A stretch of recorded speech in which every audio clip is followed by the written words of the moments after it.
উফ, সারাদিন এত রান্নাবান্না কাজকর্ম কমপ্লিট করার পর এবার আমি সাজার সময় পেয়েছি। আর এখন আমরা যাচ্ছি হচ্ছে বালিতে, মানে আমার পাড়ায় জলের ঠাকুরের মেলায়।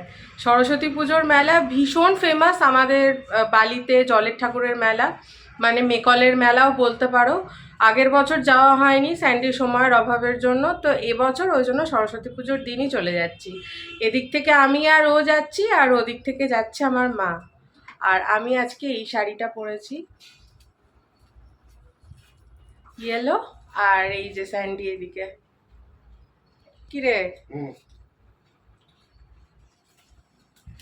আর ওইদিকে ও একটা ব্ল্যাক শার্ট পরেছে। তো চলো এবার বেরোনো যাক। চলো, এবার আমরা এসে গেছি বালিতে। আর বালির নাম বলতেই সবার প্রথমে যেটা মনে পড়ে আমার, যে বালি হলো আমার জন্মভূমি। আর শুধু আমারই নয়, আমার মা বাপি দুজনেরই জন্মভূমি হলো বালি। তার সঙ্গে আমার বাপির কর্মভূমিও কিন্তু এই বালি। এই বালিকে ঘিরে আমাদের অনেক স্মৃতি, নানান রকমের স্মৃতি জড়িয়ে আছে আমাদের সঙ্গে। তাই এই বালির কথা বললে একটা ইমোশন আমাদের সবার সঙ্গে জড়িয়ে আছে। আর এই বালিতেই বিখ্যাত সরস্বতী পুজোর মেলা হয়, আর সেটাতে আমরা যাব না সেটা কি হতে পারে? তাই এই সরস্বতী পুজোর দিনেই আমি, মা আর স্যান্ডি তিনজনে মিলে চলে এলাম জলের ঠাকুর, অর্থাৎ এখানে মেকল স্কুল, যেটা বালি উচ্চ বালিকা বিদ্যালয় নামেও কিন্তু পরিচিত। তো সেই স্কুলের ঠাকুর খুব বিখ্যাত। এটা আসলে মেকলের ঠাকুর বলে বিখ্যাত হয়েছে, কিন্তু আসলে এটা একটি ক্লাবের পুজো। স্কুলের পাশেই যে ক্লাবটি রয়েছে প্রফুল্ল সমিতি, সেই সমিতি থেকে এই পুজোটি করা হয়। অনেক ছোট থেকে আমরা দেখছি এই পুজো এখনও একইভাবে প্রতি বছর নতুন নতুন থিমের সঙ্গে আমাদেরকে চমক দেয়। আর তার সঙ্গে থাকে হচ্ছে মেলা। এই মেলা কথাটা শুনলেই কিন্তু আমাদের একটা আনন্দ, একটা ইমোশান সব কিছু জড়িয়ে থাকে। কারণ আমাদের কাছে এখন মেলা বলতে কিন্তু সেরকম আর কিছু নেই, মেলা জিনিসটাই উঠে গেছে। তাই এই মেলাটাকে উপভোগ করার যখন সময় পেয়েছি, সুযোগ যখন পেয়েছি, সেই উপভোগ আর সময়টা কি করে ছেড়ে দেবো বলো তো?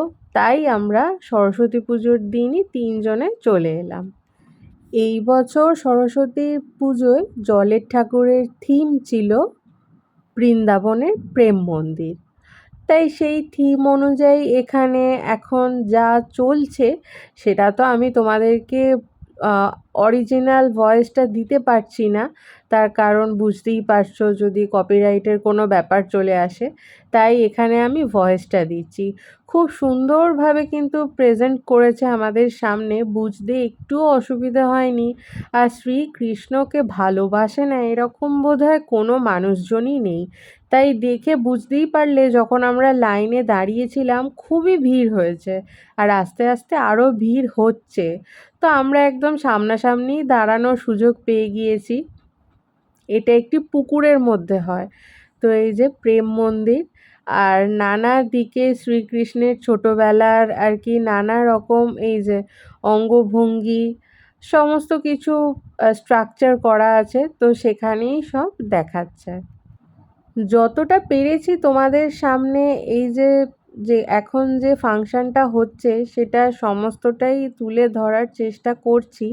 যেহেতু আওয়াজটা দিতে পারছি না, আমি বুঝতে পারছি যে তোমাদের সকলেরই বুঝতে একটু অসুবিধে হচ্ছে, কিন্তু প্লিজ আমি তোমাদের অনুরোধ করব তোমরা একটু বুঝে নিও।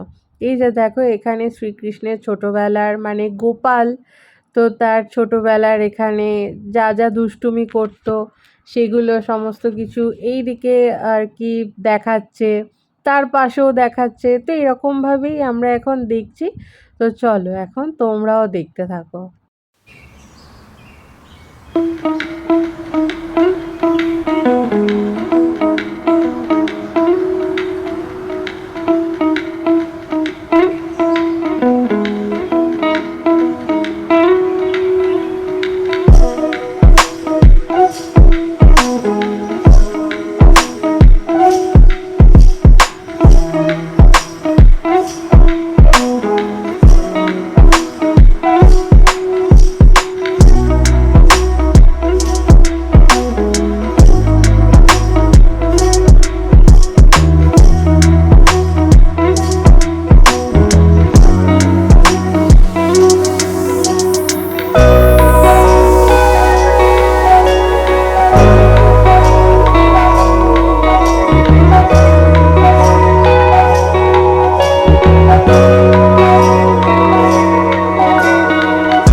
শো তো দেখা হয়ে গেল, তো তারপরে আমরা চলে এসেছি হচ্ছে মেলায়। তো এটা প্রথম মাঠে মেলা হচ্ছে। মেলা বলতে আমি তোমাদের আর নতুন করে কি বলবো, এই মেলার সঙ্গে আমাদের সবার, আমার স্যান্ডির দুজনেরই আর আমার মায়েরও বোধহয় ছোটোবেলাকার অনেক স্মৃতি জড়িয়ে আছে। আমার মা যখন ছোট ছিল তখন এই মেলাটা হতো কি না সেটা জানি না, সেটা তো মাকেই জিজ্ঞেস করতে হবে। কিন্তু আমরা ছোট থেকেই কিন্তু দেখে আসছি আমাদের বিখ্যাত জলের ঠাকুরের মেলা। সরস্বতী পুজোর বেশ অনেক দিন আগে থেকে যখন প্যান্ডেল শুরু হতো, আমাদের মনে তখন একটাই জিজ্ঞাসা থাকতো যে এই বছরের থিম কি। তো প্রত্যেক বছরের মতো কিন্তু এই বছরও আমি বাপিকে জিজ্ঞেস করেছিলাম যে জলের ঠাকুরের মেলায় সরস্বতী পুজোয় কি থিম করছে। তো বাপি আমাকে বলেছিল যে বৃন্দাবনে প্রেম মন্দির হচ্ছে, এবারে দেখতে আসিস কিন্তু। আগের বছর আমি যেতে পারিনি, তাই এবছর সরস্বতী পুজোর দিনই চলে এলাম। মেলায় খুব ভিড় হচ্ছে দেখো, যেহেতু আজকে পুজো, সবার ছুটিও আছে, আর ছেলে মেয়ে সবাই ঘুরতে বেরিয়েছে বন্ধু বান্ধব গ্রুপ করে, তো ভিড় তো হওয়ারই কথা না। দেখো এখানে গালিচা, কার্পেট, এগুলো সমস্ত কিছু বিক্রি হচ্ছে, তাই আমরাও এগুলো দেখতে দেখতে যাচ্ছি। এখানে কানের দুল, হার, অনেক কিছু বসে। তো এবছরও আশা করি বসেছে, তার সঙ্গে বসেছে হচ্ছে কাঁচের জিনিসের, আমি দেখে নিয়েছি ঢুকতেই কাঁচের গ্লাস, কাঁচের কাপ, প্লেট, এগুলোর প্রতি আমার একটা আগে আলাদা রকম টান ছিল। তো এখন আর সেই টানটা নেই, তার কারণ হচ্ছে ঘরে প্রচুর জিনিস হয়ে গেছে।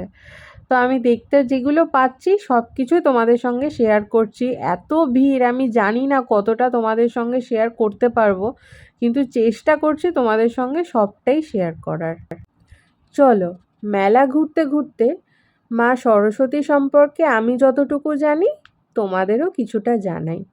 সরস্বতী পূজা হিন্দু বিদ্যা ও সঙ্গীতের দেবী সরস্বতীর আরাধনাকে কেন্দ্র করে অনুষ্ঠেয় একটি অন্যতম প্রধান হিন্দু উৎসব।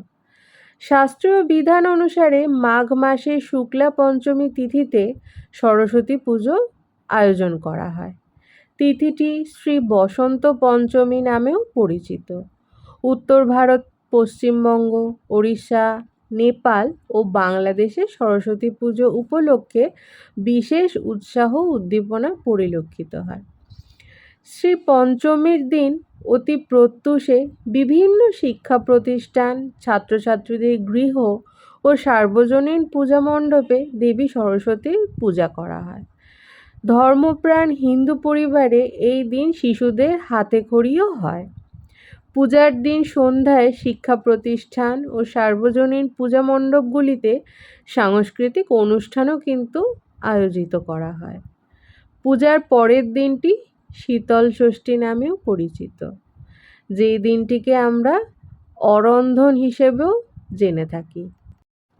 মা সরস্বতী বৈদিক দেবী হলেও সরস্বতী পূজা বর্তমান রূপটি আধুনিককালে প্রচলিত হয়েছে।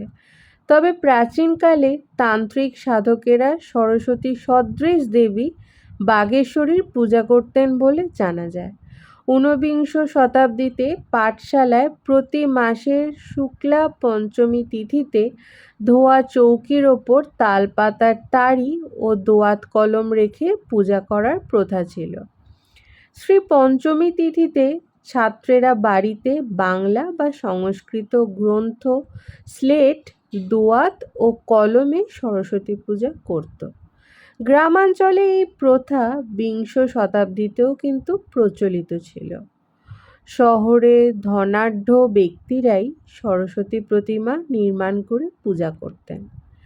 সরস শব্দের অর্থ হল জল, সুতরাং সরস্বতী শব্দের অর্থ হল জনবতী বা নদী। অনেক পণ্ডিতই কিন্তু মনে করেন দেবী সরস্বতী প্রথমে ছিলেন নদী, পরে তিনি দেবী হিসেবে পূজিত হন। তিনি চেতনা ও জ্ঞানের দেবী। দূর দূরান্ত থেকে মানুষ এই পূজা দেখতে কিন্তু আসতেন। আধুনিক শিক্ষা প্রতিষ্ঠানে সরস্বতী পূজার প্রচলন হয় কিন্তু বিংশ শতাব্দীর শুরু থেকে। বাংলার মাঘ মাস, আর মাঘ মাস মানেই বসন্তকাল, আর বসন্তকালে পঞ্চমী তিথিতে এই উৎসব হয় বলে এটা কিন্তু বসন্ত পঞ্চমী নামে পরিচিত। ভারতীয়দের কাছে নানাভাবে এই পুজো প্রভাবিত হয়ে থাকে। প্রাচীনকাল থেকে এটি জ্ঞান ও শিল্পের দেবী সরস্বতীর জন্মদিন হিসেবেও বিবেচিত হয়।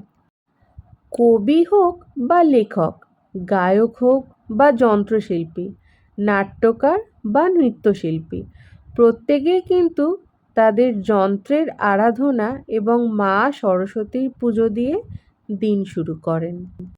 সরস্বতী পুজোর দিন অনেক স্কুল, কলেজ, অফিস প্রতিষ্ঠানে সব জায়গায় খাওয়ার কিন্তু ব্যবস্থা হয়ে থাকে। আমাদের স্কুলেও সরস্বতী পুজোর দিনই খাওয়াতো, এখনও খাওয়ায় সরস্বতী পুজোর দিন। আর যে বছর আমি মাধ্যমিক দিয়েছিলাম সেই বছর সরস্বতী পুজোর দিন খাইয়েছে, তার সঙ্গে বলেছিল যে সেদিনই মাধ্যমিকের অ্যাডমিট কার্ড দেওয়া হবে, তাই বাধ্য হয়ে সবাইকে যেতে হয়েছিল। আর সেই বছর আমি প্রথম গিয়েছিলাম।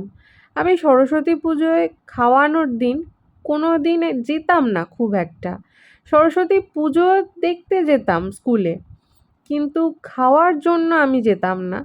তো সেই বছর মানে রীতিমতো ম্যামরা জোর করেই আর কি সবাইকে ডেকেছিলেন। আর এই দেখো, গল্প করতে করতে এখানে একটা স্টল দিয়েছে শান্তিনিকেতনের সোনাঝুরির হাট। তো এত সুন্দর সুন্দর হারের কালেকশান, দেখেই যাচ্ছি। এখানে দেখো কত কাকিমা, মহিলা, সবার ভিড়। সেই সঙ্গে আমিও ঢুকে পড়েছি, আমার মাও ঢুকে পড়েছে। দেখো কত রকম হার, খুব সুন্দর সুন্দর দেখতে, কিন্তু মানে প্রত্যেকটাই ভালো লাগছে। এই যে দেখো, আমি এটা আবার দেখাচ্ছি, মানে অনেক রকমের আছে, ছোট বড় সব মিলিয়ে। প্রথম মাঠের মেলা ঘোরা কিন্তু আজকের মতো শেষ হয়ে গেল। চলো এবার যাই সেকেন্ড মাঠে। ওই মাঠেও বিশাল বড় মেলা বসে, তার সঙ্গে বসে হচ্ছে অনেক রকমের দোলনা, সঙ্গে অনেক রকমের খাবারের স্টল। এই মাঠটায় সেরকম খুব একটা বেশি খাবারের স্টল বসে না, একটাই খালি খাবারের স্টল বসে। তাছাড়া পপকর্ন, হাওয়াই মিঠাই, এই জিনিসগুলোই এখানে বসে। চলো এবারে যাই সেকেন্ড মাঠে। আর এই যে আমরা এখন যাচ্ছি রাস্তা দিয়ে, কত ভিড় সেটা দেখেই বুঝতে পারছো, ঠেলা ঠেলি করে যেতে হচ্ছে।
দেখতে দেখতে আমরা চলে এসেছি মেলার সব থেকে লোভনীয় খাবারের দোকানের সামনে।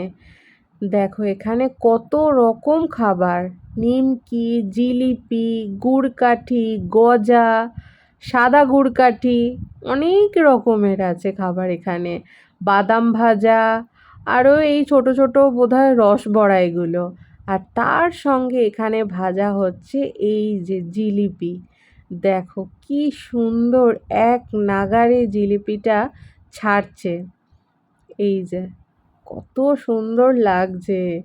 আমি জিলিপি কিনবো, কিন্তু এখন নয়, যখন মেলা ঘুরে বাড়ি যাব তখন জিলিপিটা নেব। এখন নিলে তো ঠান্ডা হয়ে যাবে, মেলার মধ্যে তো এখন আমরা জিলিপি খাবো না। এসে থেকে এখনও আমরা সেরকম কিছু খাইনি, তার কারণ খাবারের দোকান তো চোখে পড়েনি।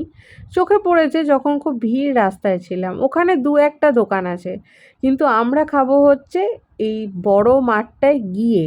ওখানে প্রচুর নতুন নতুন স্টল বসে খাবারের, তো সেগুলো সব কিছু দেখে তারপর আমরা ডিসাইড করব যে আমরা কি খাবো। আর বাড়ি যাওয়ার সময় বাড়ির জন্য অনেক কিছু নিয়ে যাব, অল্প অল্প করে খাবার জিনিস। এই দেখো কত বাদাম ভাজা।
আমরা এখন যেই দোকানটায় দাঁড়িয়ে আছি, এখানে সমস্ত কিছু ফ্রাইড আইটেম আছে। এই যে দেখো মেনুটা আমার হাতে ধরিয়ে দিল, আর এখন আমি কি খাবো সেটাই চিন্তা করছি। আমি, মা, স্যান্ডি তিনজনে মিলেই কি খাবো সেটাই ভাবছি। মা তো সেরকম কিছু ভাবছেই না, মাকে যেটাই কিনে দেবো মা সেটাই খাবে, তো মায়ের সেরকম চয়েস বলে কিছু নেই। এই দেখো চিকেন লেগ পিসটা দেখেই লোভ লাগছে। আমি ডিসাইড করতে করতে তারপরে ভাবলাম কোনটা খাবো কোনটা খাবো। আমি আমার জন্য অর্ডার দিয়ে দিলাম হচ্ছে, মানে আমার আর আমার মায়ের জন্য একটা চিকেন কবিরাজি, যেটা আমি আর মা ডিভাইড করে খাবো। আর স্যান্ডি বলল ও খাবে চিকেন পপকর্ন। তো চিকেন পপকর্নটা দেখছি ম্যাক্সিমাম মানুষ অর্ডার দিচ্ছেন, তো স্যান্ডি নিচ্ছে মানে আমিও সেখান থেকে ওর সঙ্গে একটুখানি ভাগ বসিয়েই নেব। তো আমাদের খাবারটা রেডি হয়ে গেছে, এই যে দেখো 12 পিস চিকেন পপকর্ন, 60 টাকা নিয়েছে। ও তো বলছে খুব ভালো খেতে, আমি এবার টেস্ট করে দেখি কেমন। আর সঙ্গে চলে এসেছে চিকেন কবিরাজি, যেটা মায়ের হাতে দিয়ে দিয়েছি। খাওয়া দাওয়া কমপ্লিট হয়ে গেছে, খুব ভালো ছিল, সত্যিই খুব ভালো ছিল খেতে। আইটেমগুলো একদম ফ্রেশ, একটুও বাসি বা আগের দিনের এরকম কিচ্ছু না। আর গরম গরম ভেজে দিচ্ছে, সঙ্গে মেয়োনিজ আর অল্প সস দিয়ে, খুব ভালো লাগছে। আর এই যে একটু আগেই তোমাদের বলছিলাম না যে এই মাঠে আছে অনেক দোলনা, তো দেখো কত দোলনা আছে আর কত বাচ্চারা বসেছে। আমার মা বলছে তুই ছোটবেলায় এগুলোতে চাপতিস, এখন চাপবি? আবার বলে নিজেই হাসছে। এরকম কথা বলার দরকার কি, যেটা বলে নিজেরই হাসি পায়। তো এই দেখো বাচ্চারা কি সুন্দর লাফাচ্ছে, আর এই দোলনাটা দেখে প্রচণ্ড ভয় লাগে। ভয় লাগে সঙ্গে দেখতেও ইচ্ছা করে। আচ্ছা এত ওপর থেকে যারা এরকমভাবে নামছে তাদের ভয় করে না? কি করে বসে থাকে আমি জানি না, আমার তো ভীষণ ভয় লাগে, বাপরে বাপ, আমি বেশিক্ষণ দাঁড়িয়ে দেখতে পারি না। আমি ফুচকা খাবো চলো। এই দেখো ওরা কেউ খাবে না, আমি ফুচকা খাচ্ছি একা। মাকে বলছি নিতে, মা বলছে না আগে তুই খা তারপর আমি খাবো। খাওয়া দাওয়া তো অনেক করলাম, চলো এবার কিছু কেনাকাটা করি। তো তো দেখি এইদিকে এই যে হরেক মাল 25 টাকা, হরেক মাল 30 টাকা, ভাবছি ওই স্টলটাতে যাব। দেখি খুব ভিড় হয়েছে আজকে মেলায়, বললাম না সরস্বতী পুজো, যদিও তিথি কিন্তু কালকে থেকে পড়ে গেছে, তবুও দেখছি মানুষে মানছে কিন্তু আজকের দিনটাই। তো যেহেতু আজকে আমরা প্রথম দিন মানে মেলার প্রথম দিন ধরছি, যদিও এটা আজকে কিন্তু মেলার দ্বিতীয় দিন, মেলা কালকে থেকে বসে গেছে। বাপি এখান থেকে যখন পাস করেছে মাকে বলেছে যে মেলা একদম ফাঁকা, মানে কালকে কেউ সরস্বতী পুজো হিসেবে ধরেই নি। আর এই যে দেখো হরেক মাল 30 টাকা, তো এখানে হরেক মাল 25 টাকা 30 টাকা আছে। আমরা দেখছি কিছু টুকিটাকি জিনিস ঘরের জন্যই, তো দেখি কোনটা কোনটা নেওয়া যায়। তো মাও দেখছে, মা তো কি একটা বেলনি না কি দেখছে, মানে চাকিটা নয়, ব্যালনটা। আমাদের তো ওই অ্যালুমিনিয়ামের ব্যালন চাকি আছে, মা আমাকে যেরকম দিয়েছে ওরকম মায়েরও এক সেট আছে, মা আমাকেও দিয়েছে। কি জানি মা ওটা কেন আবার কিনছে, মাকে জিজ্ঞেস করা হয়নি, মাকে পরে দেখি জিজ্ঞেস করব। এই যে দেখো ঝুড়িটা নয়, বেলনি। আর ওই যে ছাঁকনিটা আমি নিয়েছি, ওটা স্যান্ডি ওই খোলটা ছাঁকবে বলে ওটা নিয়েছি। আর একটা মা খুন্তি নিচ্ছে কাঠের। আর তার সঙ্গে দেখি, আর এই যে ভাবছি যে এই স্ট্যান্ডটা নেব, নেওয়া যাক এরকম একটা একটা করে যখন যেটা পারি আর কি, সংসারের জিনিসপত্র টুকটাক করে কিনে জমিয়ে রাখি। টুকটুক করে কিনতে কিনতে বেশ অনেক কটা জিনিসই কিনে ফেললাম। না আমি যদিও কিনিনি, মা আমাকে কিনে দিল, বললো যে থাক আমি কিনে দিচ্ছি, সংসারের জিনিসপত্র কিনছিস, আমার না দেওয়ার কিছু নেই। তো ভালোই হয়েছে, মা কিনে দিয়েছে। আমি ওই ঠাকুরের একটা গ্লাস নিয়েছি, একটা থালা নিয়েছি, ওই দরজার ওখানে বজরংবলীটা আছে না, ওখানটায় একটু আর কি একটা কাঠের প্লাই বাপি এনে দিয়েছে, তো ওটা আটকেই ওখানে ঠাকুরটাকে খেতে দেবো। তো মেলা ঘুরে চলে এসেছি, কিন্তু আমরা মেলা ঘুরে চলে এলে কি হবে, আমরা খেয়েছি, ওরা তো খায়নি, তাই ওরা তো আমাদের জন্য অপেক্ষা করে আছে। আর সুন্দরীকে সুন্দরী বলতেই দেখো লেজটা এরকম নাড়াবে। তো চলো এবার ওদের খেতে দিই, আর তার সঙ্গে আজকে সরস্বতী পুজোর ভিডিওটাও শেষ করছি। দেখা হচ্ছে নেক্সট আরেকটা ভিডিওর সঙ্গে। আর এই ভিডিওটাতে যদি তোমাদের কিছু ভালো লেগে থাকে, please do like comment share and subscribe. আর সাবস্ক্রাইব করার সঙ্গে সঙ্গে কিন্তু পাশের বেল আইকনটা প্রেস করে দেবে, তাহলে যখনই আমি ভিডিও আপলোড করব তোমাদের কাছে নোটিফিকেশান চলে যাবে।